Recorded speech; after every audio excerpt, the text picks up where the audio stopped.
pag-iba iyay tha Punchi hijaw tong liba Tai pag-iba iyay tha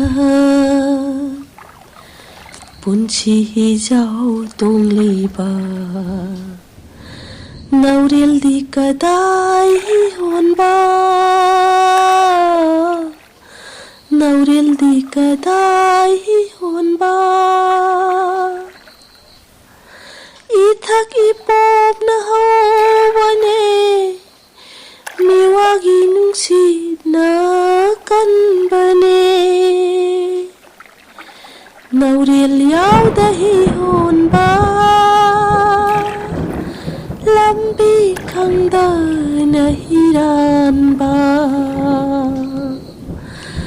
Pantung kang dahi hon ba Lupki batari iyay thakta Lupki batari iyay thakta Iyay thakta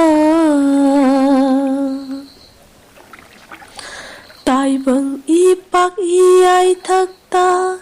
Nauril do hana thi hau ko Lamu na dana ba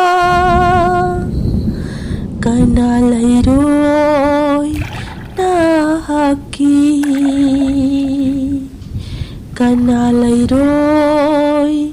na haki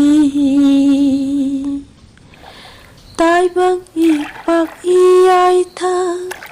Punchi hijaw tong liba Nauril di kadai hihon ba Nauril di kadai hihon ba Nauril di kadai hihon ba Hihon ba Hihon ba